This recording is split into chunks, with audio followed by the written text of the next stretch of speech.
Douglas MacArthur was wading through knee-deep water toward a Philippine beach with a dozen photographers capturing every step. It was October 20th, 1944, and the Supreme Commander of Allied forces in the Southwest Pacific was making sure his return to the Philippines would dominate every newspaper in America. The problem was that the beach wasn't secure.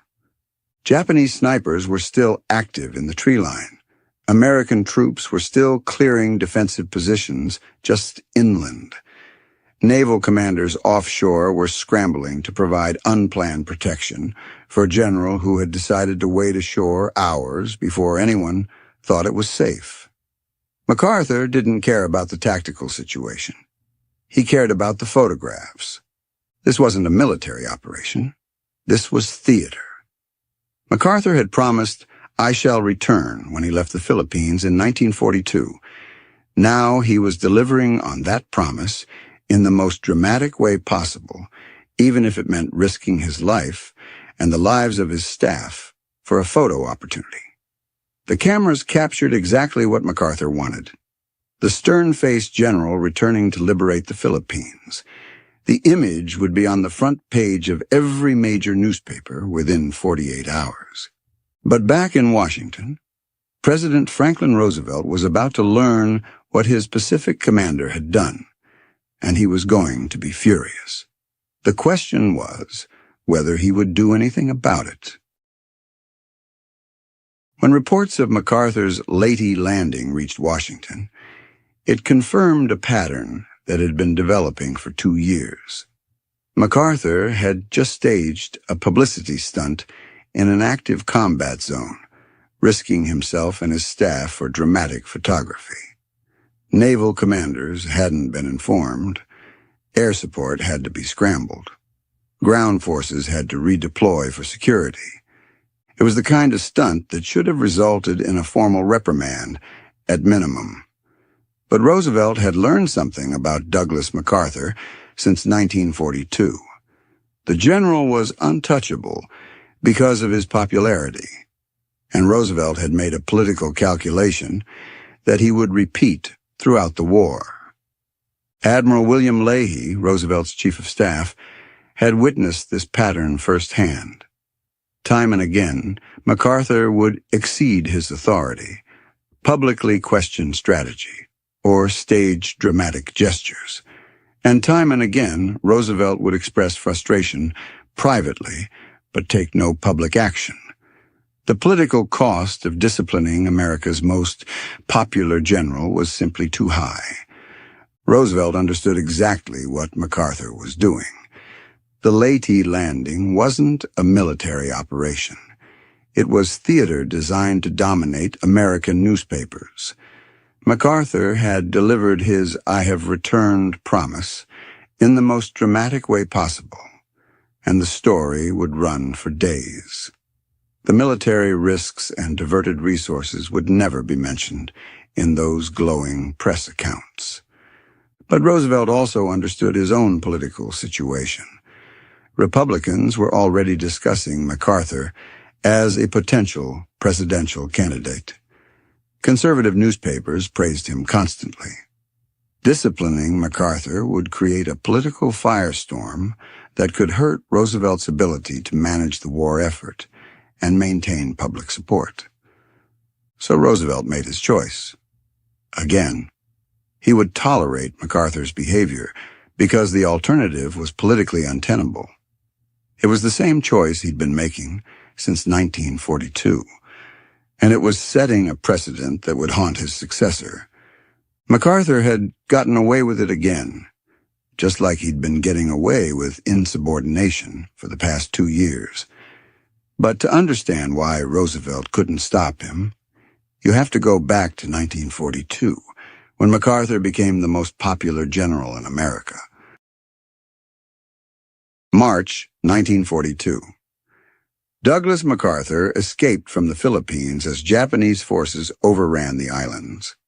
President Roosevelt ordered him out because he couldn't afford to lose America's most famous general to Japanese capture. MacArthur made it to Australia and immediately delivered a statement that would define his public image for the rest of the war. "I came through, and I shall return." It was perfect. Short, dramatic, personal. The press loved it. The American public, desperate for heroes after months of defeats, loved it even more. MacArthur instantly became the face of America's war in the Pacific, but there was a gap between the public image and the reality on the ground. While newspapers portrayed MacArthur as a fearless warrior leading from the front, the troops in the Pacific had a different nickname for him. They called him Dugout Doug behind his back. They saw a general who stayed safely behind the lines while they fought and died. The contrast between what America believed about MacArthur and what his own soldiers knew would persist throughout the war. But for the men left behind, the headline hero of the Pacific felt like a betrayal. Imagine being a soldier on Bataan. You are eating mule meat. You are riddled with malaria. You are running out of ammunition. And then you hear on the radio that your commander, the man who promised to stand with you, has escaped to a palace in Australia. The nickname Dugout Doug wasn't a joke to them. It was bitter. It was the sound of men who felt abandoned by the one man who was supposed to protect them. Roosevelt recognized immediately that MacArthur had become a political problem. The general was so popular that Republicans were already talking about him as a potential presidential candidate. Some conservative newspapers were suggesting MacArthur should run against Roosevelt in 1944. This made MacArthur simultaneously indispensable and dangerous.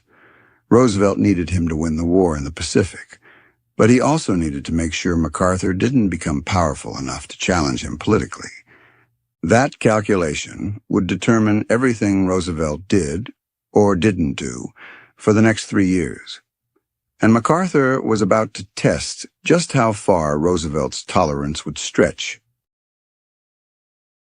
July 1942. Roosevelt met with the Joint Chiefs of Staff to decide on Pacific strategy. 2 routes were possible for the advance toward Japan.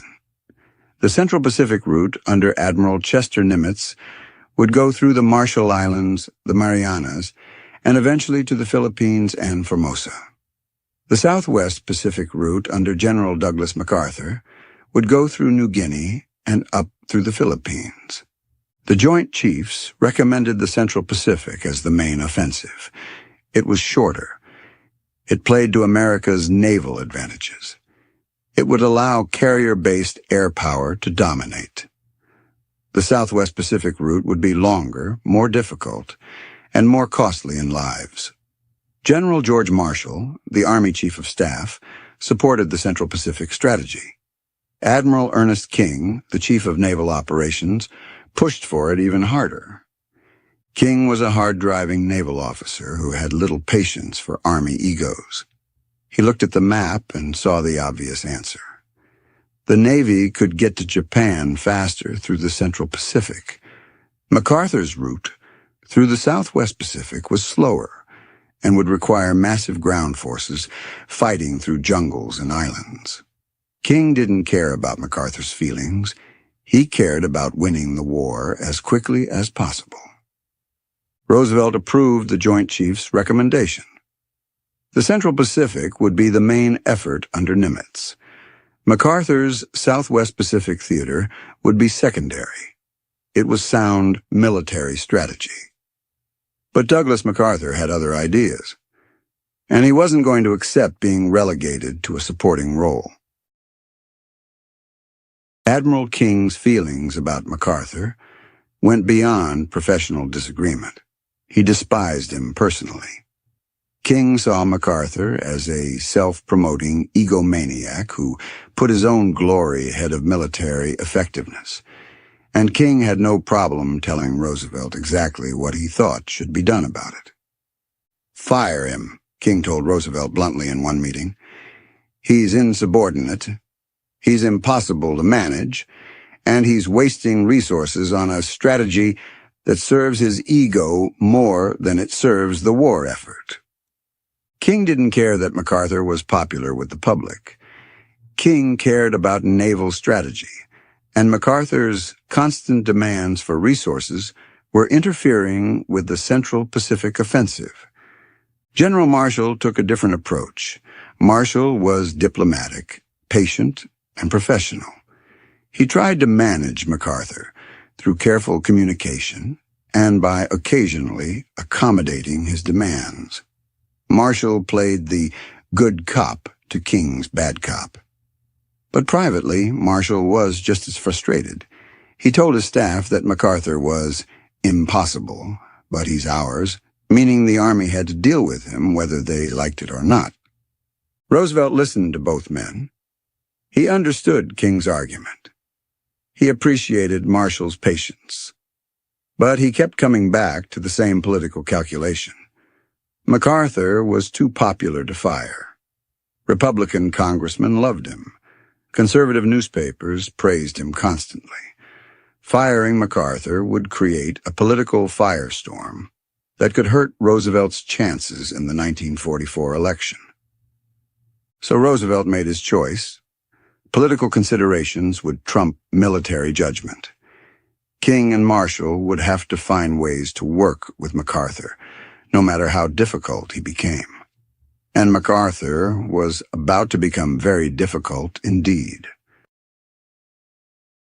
MacArthur didn't accept the Joint Chiefs' strategy through proper military channels.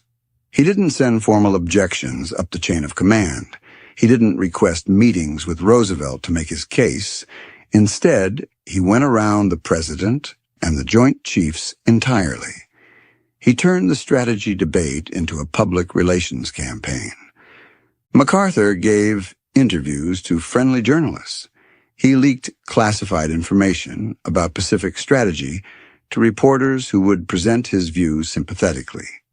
He cultivated relationships with Republican congressmen who were already skeptical of Roosevelt's leadership. In these conversations, MacArthur made his argument clear. The Central Pacific strategy was a Navy power grab. The Joint Chiefs were ignoring the lessons of ground warfare. Only his Southwest Pacific route could win the war efficiently. This was extraordinary insubordination. Military officers don't get to publicly criticize strategic decisions made by the President and the Joint Chiefs of Staff. They don't get to leak classified information to advance their own preferred strategies. They especially don't get to frame strategic disagreements as political power struggles in public forums. But MacArthur did all of these things, and he faced no consequences. Roosevelt read the newspaper articles. He saw MacArthur's quotes criticizing his strategy. He knew MacArthur was talking to Republican politicians.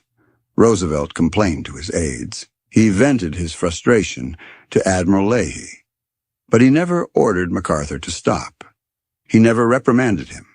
He never threatened to relieve him of command. MacArthur had found the limits of Roosevelt's authority. Or rather, he'd found that there were no limits as long as MacArthur remained popular with the public. And MacArthur was about to use that knowledge to force Roosevelt's hand on the most important strategic decision of the Pacific War. Throughout 1943 and into 1944, MacArthur's headquarters in Australia became a source for carefully crafted leaks to American journalists. These weren't accidental security breaches. These were deliberate acts of manipulation designed to build public pressure for MacArthur's preferred strategy. The pattern was always the same. MacArthur's staff would provide background information to friendly reporters. The reporters would write articles suggesting that liberating the Philippines was both militarily necessary and morally required. After all, MacArthur had promised, "I shall return." How could America break that promise? The American public had no idea they were being manipulated. They read these articles and believed they were getting objective military analysis. They didn't know that the information was coming directly from MacArthur's headquarters with the specific goal of making it politically impossible for Roosevelt to bypass the Philippines. It was propaganda disguised as journalism, and it was remarkably effective. By mid-1944, public expectation that America would liberate the Philippines had become overwhelming. Newspapers regularly featured stories about American prisoners of war still held in Philippine camps. They published accounts from Filipino resistance fighters asking when America would fulfill its promise to return. All of this coverage made one thing clear. If Roosevelt decided to bypass the Philippines and go straight for Formosa, he would face massive public backlash. This wasn't military strategy. This was blackmail. MacArthur was using press manipulation and public sentiment to force the president's hand. Roosevelt and the Joint Chiefs could see exactly what MacArthur was doing, but they couldn't stop it without creating the very political crisis they were trying to avoid. MacArthur had backed Roosevelt into a corner, and Roosevelt was about to give him everything he wanted. Summer 1944. Roosevelt and the Joint Chiefs held their final meeting on Pacific strategy. The question was whether to invade the Philippines as MacArthur demanded or bypass them for Formosa as the Joint Chiefs preferred. Admiral King made his case one last time. Formosa was closer to Japan. Taking Formosa would cut off Japanese forces in the Philippines without having to fight for them. It would save American lives and end the war faster. General Marshall agreed with King's assessment. From a purely military standpoint, bypassing the Philippines made sense, but Marshall also understood the political reality Roosevelt was facing. MacArthur had successfully made liberating the Philippines a matter of American honor. If Roosevelt ordered the bypass, he would face accusations of abandoning American prisoners and breaking MacArthur's promise to the Filipino people. Roosevelt made his decision. The Philippines would be invaded. MacArthur would get his triumphant return. The Joint Chiefs' preferred strategy would be set aside. Political pressure had overcome military judgment. King was furious. He believed Roosevelt had made a mistake that would cost American lives. Marshall accepted the decision professionally, but privately shared King's frustration. MacArthur had won, not through superior strategic arguments, not through military expertise, but through public manipulation and political pressure. He had forced the President of the United States to abandon a strategy recommended by the Joint Chiefs of Staff, and he had done it while being subordinate to that same president. It was a demonstration of how completely Roosevelt had lost control of his Pacific commander. The invasion of the Philippines would go forward, and MacArthur was about to stage the most dramatic moment of his entire career. October 20th, 1944. MacArthur's landing at Leyte was planned with the precision of a Hollywood production. The beach had been secured hours earlier, but MacArthur waited offshore. He wanted to make sure the photographers were ready. He wanted to make sure the lighting was right. He wanted to make sure his return to the Philippines would look exactly the way he envisioned it. When everything was perfect, MacArthur climbed into a landing craft with his staff and a dozen carefully selected photographers. The landing craft approached the beach but stopped short in waist-deep water. MacArthur stepped out into the surf and began wading toward shore. The photographers captured every step. The image of MacArthur striding through the water toward the Philippine shore would become one of the most iconic photographs of World War II. But the staging created serious security problems. Naval commanders offshore hadn't been informed that MacArthur planned to wade ashore at that particular moment. They had to scramble to provide air cover and naval gun support in case Japanese forces counterattacked. Air Force commanders had to redirect fighter patrols to protect a general who had decided to make himself a target for the sake of dramatic photography. And ground forces that had been focusing on clearing inland positions had to redeploy to secure a beachhead that MacArthur was using as a photo backdrop. Once on shore, MacArthur delivered his prepared statement to a microphone set up for the occasion. "People of the Philippines, I have returned." It was perfect theater, and it was exactly what MacArthur wanted. The story would dominate American newspapers for days. MacArthur would be portrayed as the conquering hero keeping his promise. The military risks he had taken and the resources he had diverted for this spectacle would never be mentioned. Back in Washington, Roosevelt read the newspaper accounts and saw the photographs. He knew immediately what MacArthur had done, and he knew there was nothing he could do about it. General George Marshall sat in his Pentagon office reading the latest reports from MacArthur's headquarters. As Army Chief of Staff, Marshall was technically MacArthur's superior in the chain of command. But managing Douglas MacArthur had become one of the most frustrating aspects of Marshall's job. Marshall was a professional soldier who believed in discipline, order, and respect for authority. MacArthur believed in none of those things when they interfered with his personal ambitions. Marshall had to provide MacArthur with troops, supplies, and equipment. He had to coordinate MacArthur's operations with the rest of the Pacific strategy. He had to manage MacArthur's constant demands for more resources, while other theaters were also fighting major campaigns. And he had to do all of this while MacArthur publicly questioned the strategies that Marshall and the Joint Chiefs had approved. It was an impossible situation. Marshall was the architect of the entire Allied victory. He carried the weight of the war in Europe and the war in the Pacific simultaneously. He didn't have time for ego. He didn't have time for tantrums. Yet he had to spend hours every week massaging MacArthur's wounded pride just to keep the Southwest Pacific moving.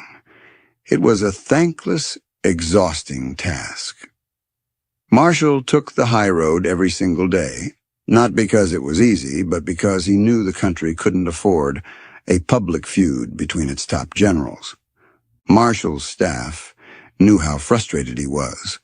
In private meetings, Marshall would occasionally let his guard down. "He's impossible," Marshall told one aide, "but he's ours." Marshall meant that the Army had to deal with MacArthur whether they liked it or not. MacArthur was an American general, commanding American forces. Marshall couldn't just wash his hands of him. He had to find ways to make the relationship work. But Marshall also understood something that many others missed. Roosevelt's refusal to discipline MacArthur was creating a precedent that could undermine military authority for years to come. If generals learned they could ignore orders and face no consequences as long as they remained popular with the public, then civilian control of the military would become meaningless. Marshall worried about this. He worried that Roosevelt's political calculations were doing long-term damage to the principle that generals serve at the pleasure of the president. Marshall was right to worry. The precedent Roosevelt was setting would haunt his successor. Admiral Ernest King watched MacArthur's Leyte landing photos appear in newspapers across America and felt his anger rising again. King had spent 2 years arguing that MacArthur's route through the Southwest Pacific was inefficient. He had presented detailed analyses showing that the Central Pacific route could reach Japan faster. He had made the case to Roosevelt personally that MacArthur should be removed from command, and he had been overruled every single time because of political considerations King thought were irrelevant. King was fighting two wars, one against Japan, and one against Douglas MacArthur's ego. The resources that went to MacArthur's theater were resources that couldn't be used for the Central Pacific Offensive. Every division sent to MacArthur was a division that Nimitz couldn't use. Every transport ship supporting MacArthur's operations was a ship that couldn't support the Navy's advance. King calculated these costs constantly. He believed MacArthur's strategy was prolonging the war and costing American lives. But King's frustration went deeper than strategic disagreements. King was a naval officer who believed in discipline and chain of command. MacArthur's behavior violated everything King believed about military professionalism. Officers didn't get to publicly criticize their superiors. They didn't get to leak classified information to advance personal agendas. They didn't get to manipulate public opinion to force strategic changes. Yet MacArthur did all of these things and faced no consequences. King told his staff that MacArthur was the most dangerous man in the Pacific Theater. He didn't mean dangerous to the Japanese. He meant dangerous to American military discipline. King believed that Roosevelt's tolerance of MacArthur's insubordination was corrupting the entire system. If one general could get away with ignoring orders, what would stop others from doing the same? King would carry his frustration about MacArthur for the rest of his life. In his post-war memoirs, King made his views clear. MacArthur should have been fired in 1942. In the military, fairness is everything. Men die for orders. So when Eisenhower watched MacArthur operate, it wasn't just annoying, it was insulting. Eisenhower had fired good officers for minor mistakes. Patton had been sidelined just for losing his temper. But MacArthur? He could rewrite strategy, ignore the president, and mock the Navy, and his reward was another medal. For every professional soldier following orders in the mud of Europe, MacArthur's celebrity status felt like a slap in the face. General Dwight Eisenhower had worked for Douglas MacArthur before the war. From 1935 to 1939, Eisenhower had served as MacArthur's chief military advisor in the Philippines. He knew MacArthur's personality. He knew MacArthur's ego. He knew MacArthur's tendency to see himself as above normal military discipline. So when Eisenhower took command of Allied forces in Europe, he watched MacArthur's behavior in the Pacific with a mix of recognition and frustration. Eisenhower was dealing with his own difficult subordinate. British Field Marshal Bernard Montgomery was almost as egotistical as MacArthur and just as difficult to manage. Montgomery constantly challenged Eisenhower's strategies. Montgomery demanded resources. Montgomery made his disagreements public. But there was one crucial difference. Eisenhower could threaten to relieve Montgomery of command if he went too far. Roosevelt had made clear that Eisenhower had that authority over all Allied commanders in Europe. MacArthur faced no such constraint. MacArthur knew that Roosevelt wouldn't fire him no matter what he did.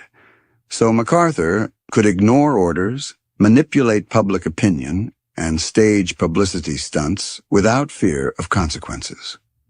Eisenhower had to wonder what message that sent to other generals. If MacArthur could get away with insubordination, why should anyone else follow orders? Eisenhower also noticed that MacArthur's behavior affected his own relationship with Marshall and Roosevelt.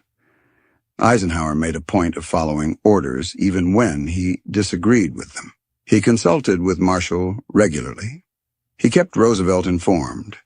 He avoided public controversies, and he watched as MacArthur did the opposite of all these things while receiving more publicity and more public adulation. It was a lesson Eisenhower would remember years later when he became president himself. But Eisenhower wasn't the only general watching MacArthur's special treatment. General Omar Bradley commanded the First U.S. Army in Europe and followed every order he received from Eisenhower, even when he disagreed with them. General George Patton commanded the Third Army and, despite his aggressive personality, worked within the chain of command. Other American generals in Europe, Africa, and the Pacific followed military protocol and accepted that their superiors made final strategic decisions. And all of them noticed that Douglas MacArthur operated under completely different rules. These generals read the same newspapers as everyone else. They saw MacArthur's publicity stunts. They read articles about MacArthur's strategic disagreements with the Joint Chiefs. They knew MacArthur was publicly questioning decisions made by Marshall and Roosevelt. And they knew MacArthur faced no consequences for any of it. The contrast was impossible to miss. If they stepped out of line, they were disciplined. Patton had been nearly fired for slapping 2 soldiers in Sicily. Yet MacArthur staged dangerous photo ops and defied presidential strategy, and nothing happened to him. This created resentment throughout the American officer corps. Some generals believed MacArthur's special treatment came from political connections. Others thought it was because MacArthur had cultivated relationships with conservative newspapers and Republican politicians. A few believed Roosevelt was simply afraid of MacArthur's popularity. But regardless of the reason, the result was the same. Military discipline applied to everyone except Douglas MacArthur. The resentment affected morale among senior officers. They began to question whether following orders and maintaining military protocol actually mattered. If MacArthur could advance his career through public relations campaigns and political manipulation, why should anyone else accept professional constraints? It was corrosive to military culture, and it was entirely Roosevelt's fault for refusing to enforce discipline on his most popular general. But MacArthur's pattern of insubordination didn't end with Roosevelt's death. August 15th, 1945. Japan surrendered. President Harry Truman appointed Douglas MacArthur as Supreme Commander of Allied powers to oversee the occupation of Japan. It was a logical choice given MacArthur's experience in the Pacific. But MacArthur immediately began treating the occupation as his personal domain rather than a military assignment under presidential authority. MacArthur ruled Japan with near absolute autonomy. He issued directives restructuring the Japanese government without clearing them with Washington. He made policy decisions about Japanese war criminals without consulting the State Department. He essentially governed Japan as an American proconsul, making decisions that would normally require presidential approval. Roosevelt was dead by then. Truman was new to the presidency and dealing with the end of the war in Europe and the beginning of the atomic age. MacArthur took advantage of that transition period to establish himself as an independent power. The pattern was clear. MacArthur had spent 3 years learning that he could ignore presidential authority without consequences. Roosevelt's refusal to discipline him had taught MacArthur that he was untouchable. Now MacArthur was applying those lessons in post-war Japan. He didn't ask permission from Washington. He informed them of decisions after he'd already made them. He acted as if he answered to no one. Truman watched this with growing concern. Truman had been vice president for only 82 days before Roosevelt died. He hadn't been involved in managing MacArthur during the war, But Truman was a former artillery captain who understood military discipline, and he saw immediately that Roosevelt had created a problem that Truman would eventually have to solve. MacArthur had learned he was untouchable. Someone was going to have to teach him otherwise. But that confrontation was still 5 years away. Franklin Roosevelt died on April 12, 1945, without ever confronting Douglas MacArthur's pattern of insubordination. For 3 years, Roosevelt had made the same political calculation over and over again. MacArthur was too popular to discipline. Firing him would create a political crisis. The public wouldn't understand. Republicans would be outraged. Better to tolerate MacArthur's behavior than risk the political consequences of enforcing military discipline. But Roosevelt's political calculations had consequences that went far beyond Roosevelt's own presidency. By tolerating 3 years of insubordination, Roosevelt had established a dangerous precedent. He had taught MacArthur that popular generals could ignore orders if they cultivated public support. He had shown other generals that political connections mattered more than military discipline. He had demonstrated that civilian control of the military was negotiable if the political costs of enforcement were too high. This was exactly what General Marshall had worried about. Marshall believed that military effectiveness required clear lines of authority. Generals had to know they served at the pleasure of the president. They had to understand that insubordination would be punished regardless of public opinion.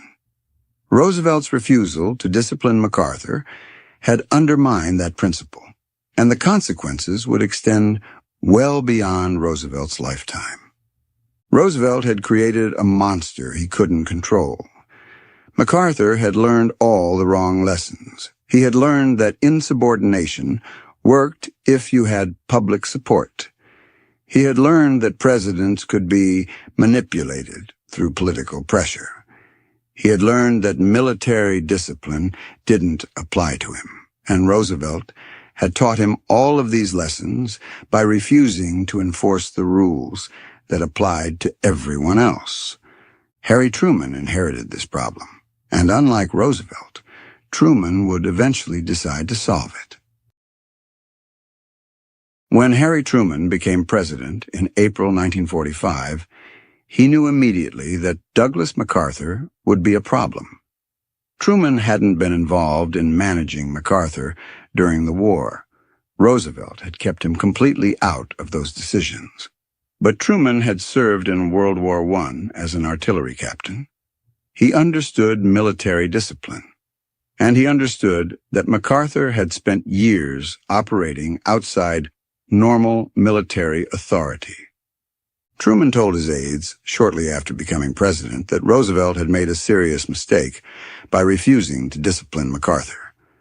Roosevelt let MacArthur run wild because he was afraid of the political cost, Truman said.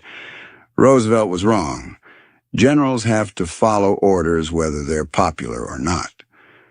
But Truman was also pragmatic. He couldn't immediately confront MacArthur. The war with Japan was still being fought in summer 1945. After Japan surrendered, the occupation required experienced leadership. MacArthur knew the Pacific Theater better than any other general. Truman needed him for now. So Truman watched and waited. He watched MacArthur rule Japan like a personal empire. He watched MacArthur make policy decisions without presidential approval. He watched MacArthur give interviews suggesting he might run for president in 1948. And Truman began documenting everything. He was building a case he might need someday. Every instance of insubordination. Every time MacArthur exceeded his authority. Every example of MacArthur acting as if he didn't answer to the president. Truman told his staff that if MacArthur ever defied him the way he had defied Roosevelt, there would be immediate consequences. Truman's message was simple and direct. He was not Roosevelt. He would not tolerate what Roosevelt had tolerated. Generals work for the president, not the other way around. And if MacArthur forgot that, Truman would fire him no matter how popular he was. It was a promise Truman would eventually have to keep. June 25, 1950. North Korea invaded South Korea. President Truman committed American forces to defend South Korea through the United Nations. He needed an experienced commander for the operation. Despite his concerns about MacArthur, Truman appointed him as commander of UN forces in Korea. MacArthur was in Japan, knew the region, and was still considered America's greatest living general. It seemed like the logical choice, but Truman knew it was also risky. The warning signs appeared immediately. In July 1950, just weeks after taking command, MacArthur flew to Formosa to meet with Chinese nationalist leader Chiang Kai-shek without authorization from Truman. MacArthur hadn't requested authorization from Truman. He hadn't informed the State Department. He just went. His visit was interpreted as an American commitment to defend Taiwan against Communist China. This contradicted Truman's policy of avoiding involvement in the Chinese Civil War. When Truman demanded an explanation, MacArthur claimed it was just a courtesy visit. Truman didn't believe him. In August 1950, MacArthur sent a message to the Veterans of Foreign Wars Convention that directly criticized Truman's Asia policy. He argued for a more aggressive stance toward Communist China. Truman was furious and ordered MacArthur to withdraw the message. MacArthur complied, but only after ensuring the message had already been published in newspapers across America. It was calculated insubordination, exactly like what he'd done to Roosevelt. Truman recognized the pattern immediately. MacArthur was testing him the same way he had tested Roosevelt. MacArthur was seeing if Truman would tolerate the same insubordination Roosevelt had accepted. Truman told his advisers, "This is exactly what Roosevelt faced with MacArthur during the war. Roosevelt did nothing because he was afraid of the political cost. I won't make that mistake." But the final confrontation was still months away. April 5, 1951. House Republican leader Joseph Martin read a letter from MacArthur on the floor of Congress. In the letter, MacArthur criticized Truman's Korea policy and argued for MacArthur's alternative strategy of expanding the war into China. It was the final straw. MacArthur had publicly defied presidential policy. He had attempted to dictate foreign policy from his military command. He had tried to force the president's hand through political pressure, just like he had done to Roosevelt. Truman read the letter and made his decision immediately. He called in his top advisers, Secretary of State Dean Acheson, Secretary of Defense George Marshall, and Chairman of the Joint Chiefs Omar Bradley. Truman told them, "Gentlemen, MacArthur has left me no choice. He's publicly defying presidential authority. This is insubordination, and I'm going to relieve him of command." Marshall supported Truman's decision without hesitation. "Mr. President, military officers don't get to make foreign policy. MacArthur has crossed a line that can't be uncrossed. You have to fire him." Bradley agreed. "MacArthur has forgotten that he works for you, not the other way around." The Joint Chiefs unanimously supported the decision. Even they recognized that MacArthur had gone too far. On April 11, 1951, at 1 a.m., Truman held a press conference announcing that General Douglas MacArthur had been relieved of all his commands. The reporters were stunned. MacArthur was shocked. He had thought he was untouchable. He had spent 9 years learning that presidents wouldn't enforce discipline on him if he was popular enough. Roosevelt had taught him that lesson. Truman was correcting it. The political reaction was explosive. Truman's approval ratings dropped to 23%. Republicans called for his impeachment. Americans who worshipped MacArthur couldn't understand why Truman had fired him. But Truman never wavered. In a cabinet meeting the next day, he explained his reasoning. Roosevelt faced this exact situation with MacArthur during World War II. MacArthur regularly ignored orders and put his own ambitions ahead of military objectives. Roosevelt did nothing because he was afraid of the political cost. That was wrong. It set a precedent that MacArthur could operate outside civilian control. I'm correcting that mistake. Truman understood something Roosevelt had refused to face. Some principles are more important than political considerations. Civilian control of the military is one of those principles. Generals serve the president, not the other way around. MacArthur had spent 3 years under Roosevelt, learning the wrong lessons. Truman had to unteach them, no matter what it cost politically. In the end, public opinion vindicated Truman's decision. Senate hearings revealed how completely MacArthur had overstepped his authority. The Joint Chiefs' testimony showed that Truman had been right. MacArthur's career ended not in glory, but in a lesson about the limits of military authority in a democracy. MacArthur had been allowed to ignore orders by Roosevelt, but he wasn't allowed to ignore them by Truman. That difference defined both presidencies. Roosevelt chose political expediency over military discipline. Truman chose principle over popularity. History has judged which choice was right.